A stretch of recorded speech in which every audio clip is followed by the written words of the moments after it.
was Keith Jarrett, one of the artisans, of course. So we continue with the Anthology of Enlightenment with the Urantia, and yeah, we made a start yesterday, so that saves us the introduction to the Urantia. You can see that in the other video that should be available by now. And so we continue, and I love that because, yeah, I just opened up one of the papers today, yesterday it was. I opened one of the papers, paper number 5, and I had like, oh yeah, that's great too. That's great. In fact, the communication with God, that was in fact what it said. God's relationship with the individual. So that's certainly like a huge part of today, because of the loveliness of the idea, or the loveliness of the theme, you could say, and using the Urantia, in fact, as it's like, oh yeah, we can use the words of Urantia too, in order to say deepen our receptivity for the God contact, with the individual, and this individual will make it always very personal. This individual is you, is me, is you. So that makes it very personal, very individual, very much so. Now that when I was reading this paper, that came to me very strong, especially after the introduction to the Urantia. I was blown away by this idea, and you might recognize that very well too. And that is, this is like apparently there's a maturation process of coming to spiritual recognition. There's a very subtle process taking place within each individual, you could say. So recognize that within myself, having had like the most amazing experiences, but the fact that it came to me, the fact that that's actually occurring in this lifetime, to me, to you, is something to absolutely stand still with. And this is really what I love to do today, like stand still with the whole idea of what actually is going on. You say, being like, everyone is chosen, but few have answered. This is your opportunity to answer to the call, you could say. And you have answered to it. That's why you're here. That's why you sign up for this. That's why you give it everything. It's like, I want to be completely involved. If there's anything I can do, I certainly am willing to do that. Now here, this is the actual occurrence, the subtlety and the enormity, the incredible occurrence of say the possibility to wake up in this lifetime, in this era in which you find yourself. The fact that that is occurring is totally amazing. That's a miracle in itself.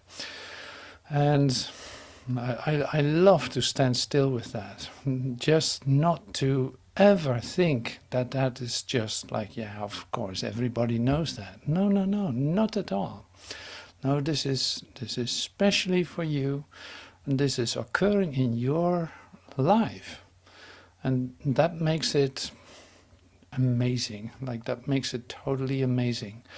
And to recognize that, to celebrate that, to stand still with that, and let that, in fact, be total within yourself, puts it in perspective for what is actually occurring for you.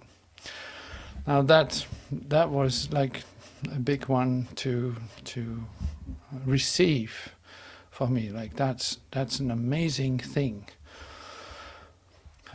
To stand still with the fact that that is occurring. So I'll come back to that, of course. But yeah, so today, anyway, we start with the meditation, continuing with paper 194 in the meditation with the bestowal of the Spirit of Truth. Like you, that fits perfectly with today's idea. It's like, actually, Spirit has touched you. You came to a recognition within yourself that the human life that you were living was not it. That was too painful for you. You were done with that in that sense. Like you had no idea how to deal with any of that.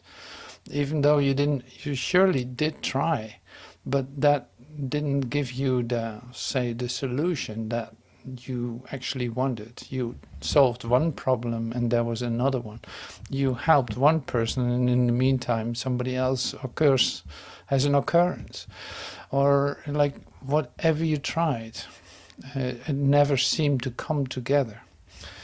And so you were touched by Spirit. You have asked for an alternative.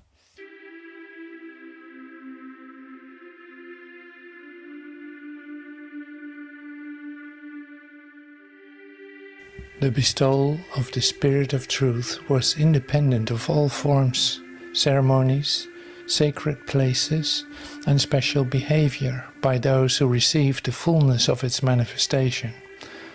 When the Spirit came upon those assembled in the upper chamber, they were simply sitting there, having just been engaged in silent prayer. The Spirit was bestowed in the country as well as in the city. It was not necessary for the apostles to go apart to a lonely place for years of solitary meditation in order to receive the Spirit. For all time, Pentecost dissociates the idea of spiritual experience from the notion of especially favorable environments. Pentecost, with its spiritual endowment, was designed forever to loose the religion of the Master from all dependence upon physical force. The teachers of this new religion are now equipped with spiritual weapons. They are to go out to conquer the world with unfailing forgiveness, matchless goodwill, and abounding love.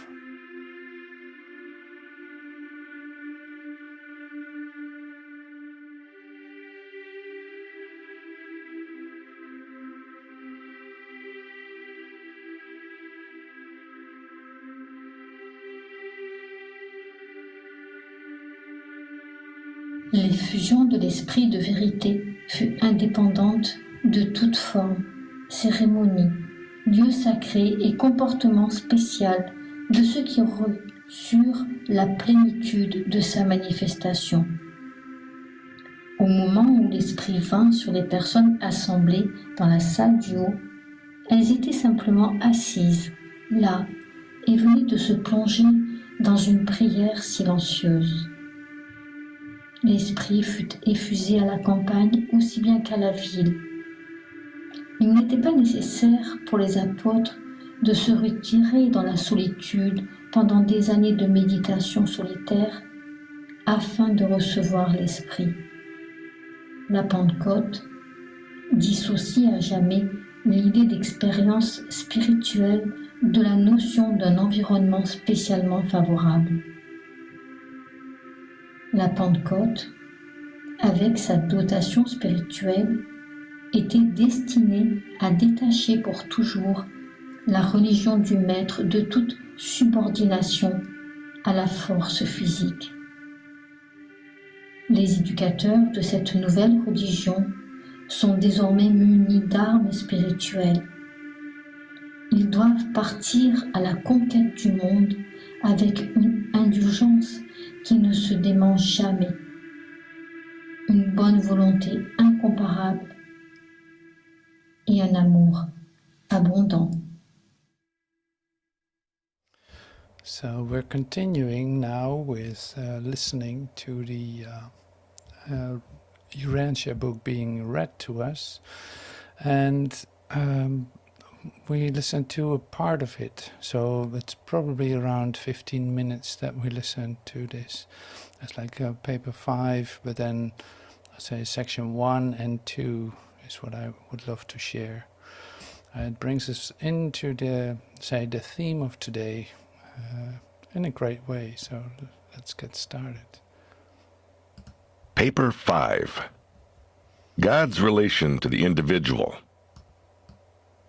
If the finite mind of man is unable to comprehend how so great and so majestic a God as the Universal Father can descend from his eternal abode in infinite perfection to fraternize with the individual human creature, then must such a finite intellect rest assurance of divine fellowship upon the truth of the fact that an actual fragment of the living God resides within the intellect of every normal-minded and morally conscious Urantia mortal.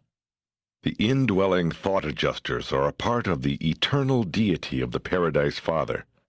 Man does not have to go farther than his own inner experience of the soul's contemplation of this spiritual reality presence to find God and attempt communion with him. God has distributed the infinity of his eternal nature throughout the existential realities of his 6 absolute coordinates, but he may at any time make direct personal contact with any part or phase or kind of creation through the agency of his pre-personal fragments. And the eternal God has also reserved to himself the prerogative of bestowing personality upon the divine creators and the living creatures of the universe of universes, while he has further reserved the prerogative of maintaining direct and parental contact with all these personal beings through the personality circuit. 1. The approach to God. The inability of the finite creature to approach the infinite Father is inherent, not in the Father's aloofness, but in the finiteness and material limitations of created beings. The magnitude of the spiritual difference between the highest personality of universe existence and the lower groups of created intelligences is inconceivable.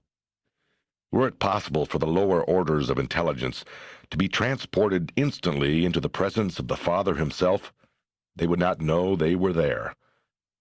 They would there be just as oblivious of the presence of the Universal Father as where they now are. There is a long, long road ahead of mortal man before he can consistently and within the realms of possibility ask for safe conduct into the paradise presence of the Universal Father. Spiritually, man must be translated many times before he can attain a plane that will yield a spiritual vision which will enable him to see even any one of the 7 master spirits. Our Father is not in hiding. He is not in arbitrary seclusion. He has mobilized the resources of divine wisdom in a never-ending effort to reveal himself to the children of his universal domains. There is an infinite grandeur and an inexpressible generosity connected with the majesty of his love, which causes him to yearn for the association of every created being who can comprehend, love, or approach him. And it is therefore the limitations inherent in you, inseparable from your finite personality and material existence, that determine the time and place and circumstances in which you may achieve the goal of the journey of mortal ascension and stand in the presence of the Father at the center of all things. Although the approach to the paradise presence of the Father must await your attainment of the highest finite levels of spirit progression, you should rejoice in the recognition of the ever-present possibility of immediate communion with the bestowal spirit of the Father, so intimately associated with your inner soul and your spiritualizing self. The mortals of the realms of time and space may differ greatly in innate abilities and intellectual endowment. They may enjoy environments exceptionally favorable to social advancement and moral progress, or they may suffer from the lack of almost every human aid to culture and supposed advancement in the arts of civilization. But the possibilities for spiritual progress in the ascension career are equal to all. Increasing levels of spiritual insight and cosmic meanings are attained quite independently of all such socio-moral differentials of the diversified material environments on the evolutionary worlds. However, Urantia mortals may differ in their intellectual, social, economic, and even moral opportunities and endowments, forget not that their spiritual endowment is uniform and unique. They all enjoy the same divine presence of the gift from the Father, and they are all equally privileged to seek intimate personal communion with this indwelling spirit of divine origin, while they may all equally choose to accept the uniform spiritual leading of these mystery monitors. If mortal man is wholeheartedly spiritually motivated, unreservedly consecrated to the doing of the Father's will, then, since he is so certainly and so effectively spiritually endowed by the indwelling and divine adjuster, there cannot fail to materialize in that individual's experience the sublime consciousness of knowing God, and the supernal assurance of surviving for the purpose of finding God by the progressive experience of becoming more and more like Him. Man is spiritually indwelt by a surviving thought adjuster. If such a human mind is sincerely and spiritually motivated, if such a human soul desires to know God and become like Him, honestly wants to do the Father's will, there exists no negative influence of mortal deprivation, nor positive power of possible interference, which can prevent such a divinely motivated soul from securely ascending to the portals of paradise. The Father desires all His creatures to be in personal communion with Him. He has on paradise a place to receive all those whose survival status and spiritual nature make possible such attainment. Therefore, settle in your philosophy now and forever. To each of you and to all of us, God is approachable. The Father is attainable. The way is open. The forces of divine love and the ways and means of divine administration are all interlocked in an effort to facilitate the advancement of every worthy intelligence of every universe to the paradise presence of the universal Father. The fact that vast time is involved in the attainment of God makes the presence and personality of the infinite none the less real. Your ascension is a part of the circuit of the 7 super-universes, and though you swing around it countless times, you may expect, in spirit and in status, to be ever swinging inward. You can depend upon being translated from sphere to sphere, from the outer circuits ever nearer the inner center, and some day, doubt not, you shall stand in the divine and central presence, and see Him, figuratively speaking, face to face. It is a question of the attainment of actual and literal spiritual levels, and these spiritual levels are attainable by any being who has been indwelt by a mystery monitor, and who has subsequently eternally fused with that thought adjuster. The Father is not in spiritual hiding, but so many of His creatures have hidden themselves away in the mists of their own willful decisions, and for the time being have separated themselves from the communion of His Spirit and the Spirit of His Son by the choosing of their own perverse ways, and by the indulgence of the self-assertiveness of their intolerant minds and unspiritual natures. Mortal man may draw near God, and may repeatedly forsake the divine will so long as the power of choice remains. Man's final doom is not sealed until he has lost the power to choose the Father's will. There is never a closure of the Father's heart to the need and the petition of His children. Only do His offspring close their hearts forever to the Father's drawing power when they finally and forever lose the desire to do His divine will, to know Him, and to be like Him. Likewise is man's eternal destiny assured when a juster fusion proclaims to the universe that such an ascender has made the final and irrevocable choice to live the Father's will. The great God makes direct contact with mortal man and gives a part of his infinite and eternal and incomprehensible self to live and dwell within him. God has embarked upon the eternal adventure with man. If you yield to the leadings of the spiritual forces in you and around you, you cannot fail to attain the high destiny established by a loving God as the universe goal of his ascendant creatures from the evolutionary worlds of space. This is great. So it is a way to listen to the book. You can see it's like you turn on and it's actually somebody reading it to you. That's like a luxury. That's great. But what is being shared is really beautiful and lovely. That's why it was like so beautiful to step into this paper. I never read it before. But it's so great to be reminded of the aspects of God's love and the way that it is shared here. So I really love that. So now we continue and we'll look at certain aspects of what has been shared in this talk.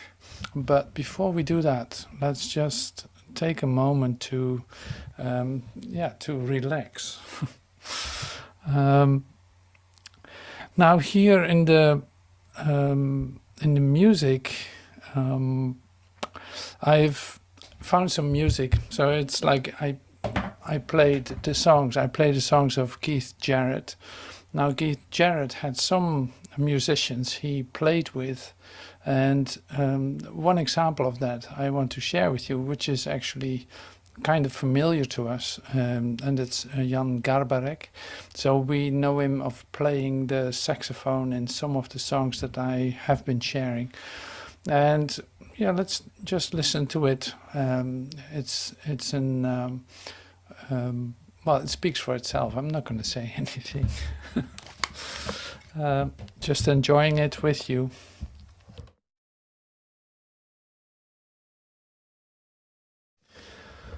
So yeah, that's another way to discover there's a God. I really love this. It's really great, really lovely. So that's another discovery then. That's so great. Yeah, so coming back to where we find ourselves in our, say, spiritual awakening, I want to just use a couple of references really to see that something has shifted altogether. And yeah, so when I read paper 5 in the Urantia, or when I read paper 194, which is said the bestowal of spirit, part of the life of Jesus Christ of Nazareth. And when I read paper 5, which is like right at the beginning of a 2,000-page book, that is a download. It is not even, they're not even sure who wrote it or how it came about, but suddenly it was there. It was found. It is prepared for publishing in 1955 in Chicago. And now I don't really care about the details, but still, it's like the recognition that in fact what we're discovering here, and that's especially when you open the book, the Urantia, and right at the beginning, you see like, all right, so there's a Urantia, there's an earth.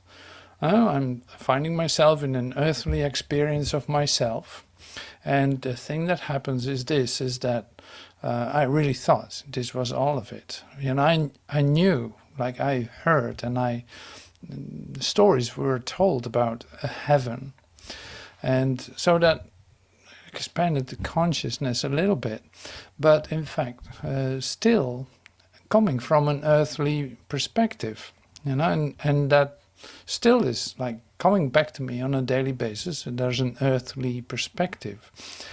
And to open up the book, and especially in the first papers, you read about universes, the center of the universe, the Isle of Paradise, the universe upon the universe of universes, the 100,000 universes in the super universe, and so on. you know. So this is like, well, that image is not something that I held in my mind when I started reading the Urantia, or before I read the Urantia. So one thing that happens is then, this is just the beginning. This is the very, very, very first beginning, thinking that there's a material universe. We think there's a material universe. Well, otherwise you wouldn't see it. So you really believe that that is you living on this planet, in this body, having these experiences, and knowing that there's more. In fact, we stop there. Do little things to discover a little bit more. But to say ascend, to come into experiences of ascension and resurrection, would give you another look at the whole situation, discovering the immensity of this universe that isn't material at all. And seeing that that is a real possibility. Now, what I was sharing just at the beginning of this is like something has been changed. Something is changed. And in paper 194, with the, say, from the life of Jesus, you see that. Like there's a direct instruction to come to a different experience for yourself. There's a direct instruction. So we have heard Mary Baker talk about it. We have heard Joel Goldsmith talk about it. We have heard Master Teacher sharing about it. We've heard many, many, many, many sharing about it. And hearing the instructive or the opening up of your consciousness for a different experience of yourself. Now, recognizing that that is just the beginning is very helpful, because then it's like, oh yeah, no, there's a world full of ascended mortals, you could say, ascended mortals. Well, when somebody ascends, it's not a mortal anymore because he ascended. But there's plenty, of course. Like, how long has this been going on? Forever. So we still live with an idea of time, or with succession, with a timeline, with all of that. And also within this spiritual training that we receive, thinking that there are some things that will speed it up, some things will slow it down, some places are more better to go, some ceremonies are good to do, some conditions have to be met before it can happen, and all this, in fact, descriptive information about the prerequisites for a direct experience with God, with your Creator, as if you first have to do this, and then maybe one day you might be lucky to have an experience. Now here in the Urantia, you hear a bit of that too, but it is, in fact, it comes back to the point, and we heard this being shared to us, the possibility, like everyone has the possibility to have a direct experience with God, to have a direct experience of God. It has nothing to do, we saw this yesterday too, it has nothing to do with race, with caste, with how trained you are to do this, no, or anything like this. It's like, no, the chances are all equal.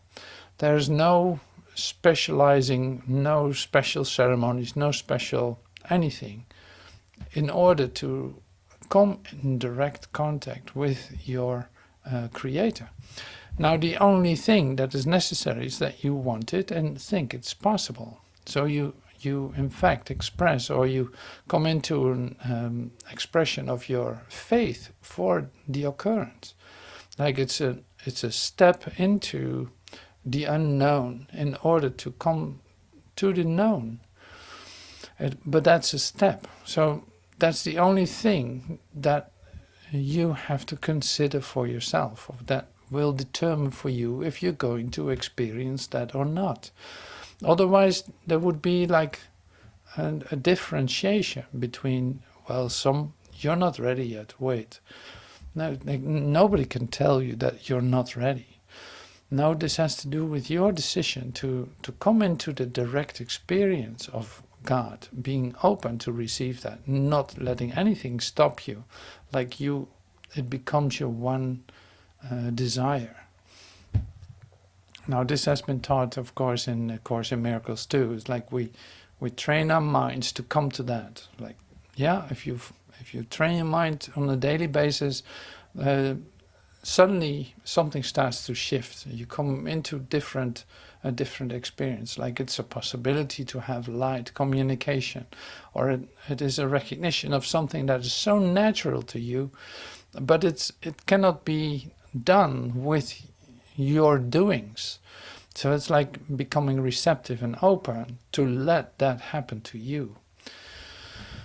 And so to simplify that, and to simplify that continuously for yourself in your own mind is really essential. Otherwise you make it so difficult for yourself to have an experience or to let something occur. So I thought it was really wonderful that it was said here too. It's like, no, it's all equal to receive this, because it's in fact your birthright to come to know your source. You were created by your source. You have not made yourself. And that makes all the difference. So as long, it says too, it's like as long as you think there's a choice, doing the will of God or doing your own will, thinking that the two are different, then you still have a choice to delay, in fact, to delay your homecoming, to delay the moment of the reunion with your source. If you think there's something else that you need to do, well, there you go. If you think that it might take a moment, well, there you go. You have an idea about it.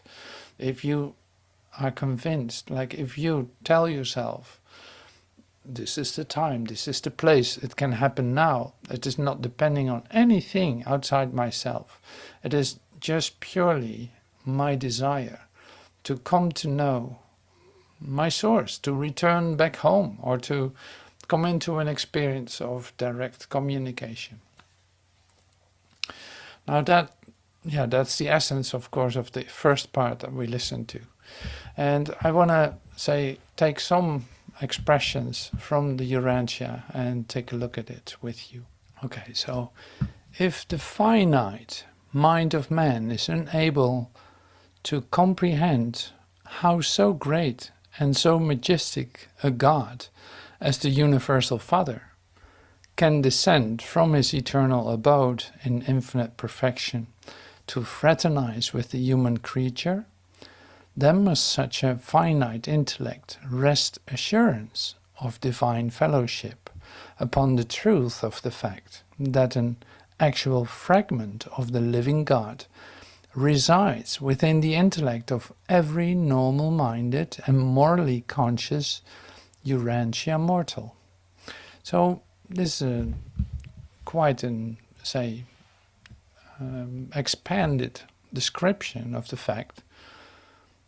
If you think there's such thing as a finite mind, that your mind is not eternal, so to speak, you come into an idea of a limitation, you still think in terms of limitation, then recognize this, that there's an actual fragment of there's a little spark of the living God that resides within you, that would be the basis for a direct communication. The indwelling thought adjusters are a part of the eternal deity of the Paradise Father. Man does not have to go further than his own inner experience of the soul's contemplation of this spiritual reality presence to find God and attempt communion with him. So man does not have to go further than his own inner experience of the soul's contemplation of this spiritual reality presence to find God and attempt communion with him. Now you see, so I'm stopping right here. So the thing that I love to share here is important. And important in this sense is like the we see, for instance, I'm just using A Course in Miracles not necessarily as for any other reason than that it's clear to compare it with. Like, what is the purpose of A Course in Miracles? The purpose of A Course in Miracles is in fact the experience of peace, peace of mind. That is in fact the purpose of A Course in Miracles. Like, if you experience that, then you have attained the goal of A Course in Miracles. You come to the place where your mind is at peace and you're actually present. So it is not a course in knowing. It is not like you're not entering the realm of knowing when you fulfill the purpose of A Course in Miracles. In other words, this compares very well with what is being shared here in the Urantia, which is that no, you only have to come to the peaceful place within yourself in which you actually are open to the soul communication with your creator, to come into a contemplative, into a meditation, you could say, into a deeper sense of connectedness with your creator. Like, not more is asked at this point. So you don't have to go beyond that until you have found this. Then you are going to be taken beyond this. And that's really interesting, because in fact the learning process that we're talking about, like the learning trajectory that you're walking on in doing the infinite way, doing the exercises that Joel gives up, and doing the meditation, the contemplation, the reading, the study, and all this, same as in the Course in Miracles, doing the lessons, going for it, in sitting still, doing your practice during the day, a couple of times a day, reminding yourself of this. Like, what happens with that is that will bring you to the place where learning ends. In other words, where spirit is present within your consciousness, where you have established a communication with your creator on such a level that you can follow instruction, that you follow the guidance that is given, that you choose continuously, or every time that you think about it, every time that you are reminded of it, you choose the will of God. You say, like, I have no idea how to look at this. Show me. I commend my spirit into your hands.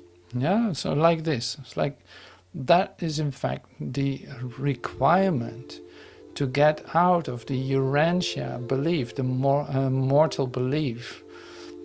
Getting out of mortal mind, in fact, because mortal mind is only limiting itself on a continuing basis by making anything real here, and there's no meaningful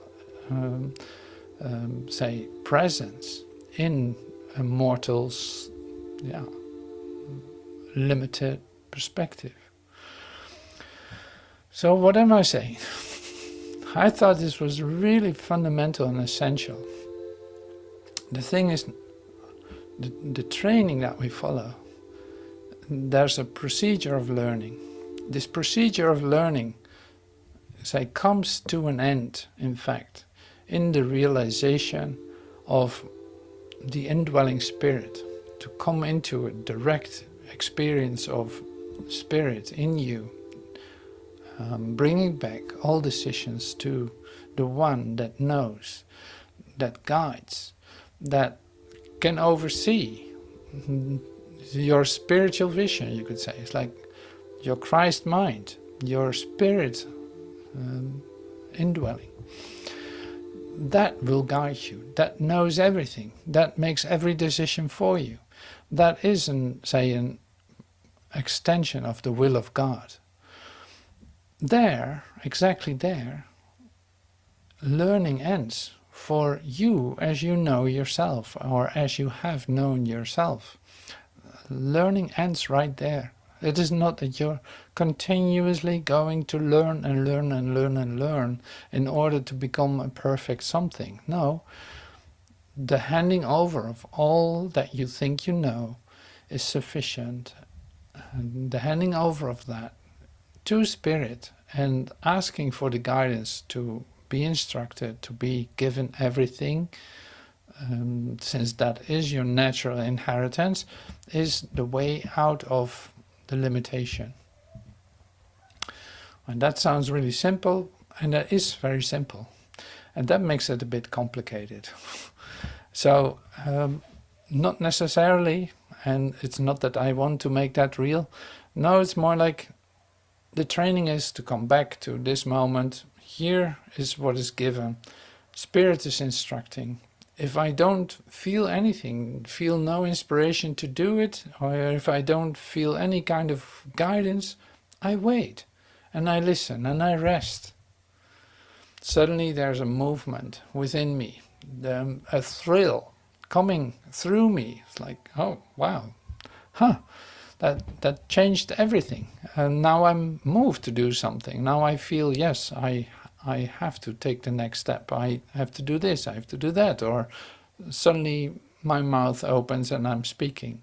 Or suddenly, who knows what happens. So this is really essential. And it is beautifully given to us in the Urantia too. But it's great to make some connection with other expressions that we're so familiar with. So of course you see with Joel this comes back too. It's like practicing the presence. Well, you will not be practicing the presence forever. No, once it comes to you that you're actually present right now, that everything is given you, that I and my Father are one, that realization is sufficient to continue and to expand further into whatever may come, like whatever is available. And to give a little bit of a view, then in the Urantia you see the universes and all this, like the descriptions of that. It's like, okay, well, that's just a concept right now. I have no idea how that will look. But I can feel, in my new experience of myself, I can feel everything is opening up. And I have no idea how this will expand. Like, wow, that's amazing. Everything is opening up. There's a total recognition, like the recognition becomes greater and greater. I have no idea how this will look, how this develops, no idea. But it's not my concern. It is just that I'm in the flow of life that comes through me by standing literally present here and not letting myself be distracted by mortal concerns, by mortal occurrences, by mortal rules, by mortal habits, by mortal whatever. It's like this whole thing becomes of less interest. You look at it, or you might still participate in it, but it falls apart in your experience of yourself when you come back to presence all the time. Everything shifts and changes. All right, so that was an essential one that I love to share with you. And so we continue just for a moment with some expressions. Okay, so this is, this is interesting too, of course. You see this in many scriptures too. I gotta move this here. Our Father is not in hiding. He is not in arbitrary seclusion. He has mobilized the resources of divine wisdom in a never-ending effort to reveal himself, never-ending effort to reveal himself to the children of his universal domains. Like he has mobilized the resources of divine wisdom in a never-ending effort to reveal himself to his children. Now, if that isn't an eternal loving God, an omnipresent God, then I don't know what is. He has mobilized the resources of divine wisdom in a never-ending effort to reveal himself, like its complete exposure and expression to the children of his universal domain. So there's still an, you could say, like a fraternal idea, like a father and the children. So that's interesting too. So there's an infinite grandeur and an inexpressible generosity connected with the majesty of his love, which causes him to yearn for the association of every created being who can comprehend, love, or approach him. And it is therefore the limitations inherent in you, inseparable from your finite personality and material existence, that determine the time and place and circumstances in which you may achieve the goal of the journey of mortal ascension and stand in the presence of the Father at the center of all things. Yeah? So this is like, okay, so it's in that sense, like, it's not up to God. It's not up to God to reveal himself. He puts all his effort, you could say, in being completely transparent, offering himself, showing himself in every aspect, all through the universe, to every one of his creations, like in perfect communication with every aspect of creation. And that's mind-blowing, for one thing. So it's like, it's depending on you. In that sense, it's like, are you willing to receive this now? Are you ready for this now? Are you willing to just discover this, to whatever you can, like whatever you can receive right now? Do you want to receive that? And you say, yes, I want that. I want it. Like, okay, if that is really so, then you immediately receive the love of God. And this love of God is always, like, there's always more. There's always more to discover. It is more and more and more and more. Because it literally is like there's no limitation to the effort of expressing the godliness of God to his creations and his inexpressible grandeur and generosity. Yeah, so that's great stuff. It's great stuff to meditate or to contemplate. Inexpressible grandeur and generosity. Inexpressible. Now, if you catch a glimpse of your God communication, you know exactly what that is. At least you know a little drip of that, while there's a whole sea of that.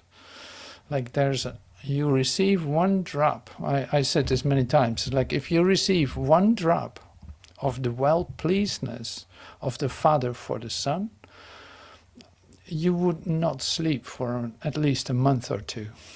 Like, that is just a glimpse.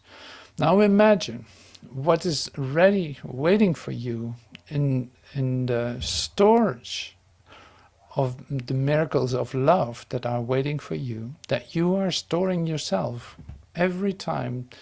You're not accepting it in this instant, it is waiting for you. It is in the storehouse of love and inexpressible grandiosity and love, waiting for you to be exposed to you.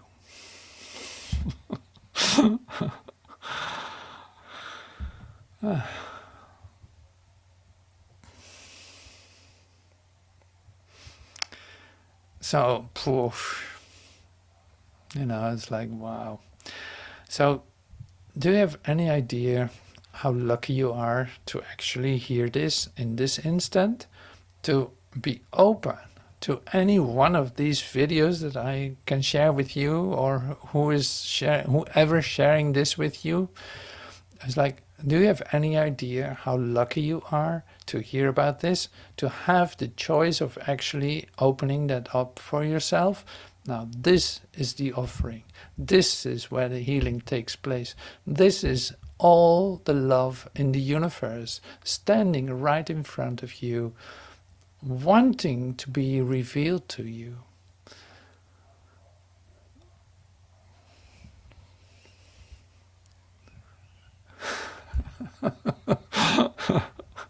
Thank you, Father. Wow. Thank you so much. Thank you. Thank you. Thank you. Thank you. Thank you. Thank you. It's like it blows your socks off. It splits you apart. It does whatever it does with you. And this is only a glimpse of that. It's like, well, you knew it was the end of you when you would open up for the love of God. It would be the end of you as you know yourself. And that's not a sacrifice, believe me. It really is not a sacrifice to let that idea go. So you see, this mortal construct, or this mortal belief of living on a Urantia, on an Earth planet, being mortal and limited, finite in your ideas, and thinking that that's the only thing there is, good luck. Good luck with that, and enjoy yourself with that. Let the dead bury the dead, is what Jesus said. Like, let the dead bury the dead. You could have no message for that. Like, no, it's no information to you. Once you find yourself here, exactly where we are right now, it's like if you find yourself right here with a God, say, unveiling, like literally wanting so incredibly to expose himself to you, in as much as you can receive in this instant, why would you care about anything else? It's unbelievable. So that's the offering here. So it's quite something. It's like, it's everything. It's unbelievable. It's really unbelievable. It's so beautiful. So I'm really happy with the discovery of what is being shared in the Urantia. And well, today it was easy to get inspired, and looking at this God relation, I started using words from the text to come to a poem, and say some music came to me to share with you. So let's listen to that and see what happens. God's relation.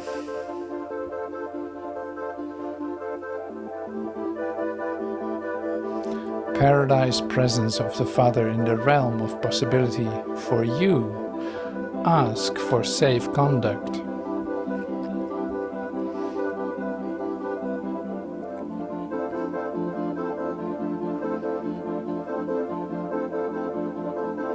You will attain spiritual vision first to see any one of the seven master spirits without fear.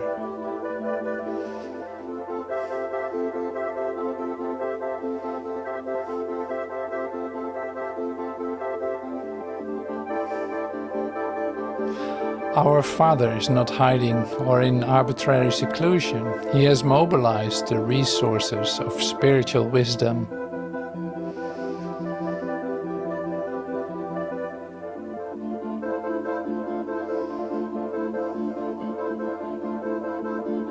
To reveal himself to the children of his universal domains.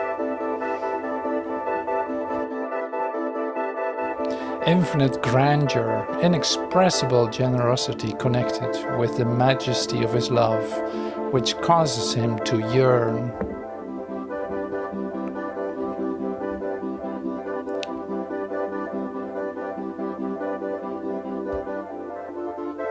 Yearn for the association of every created being who can comprehend, love, or approach him.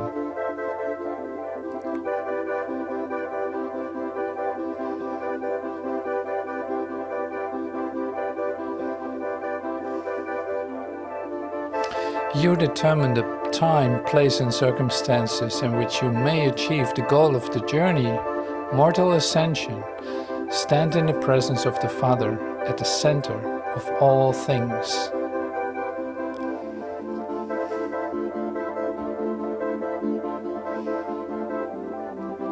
God's relation.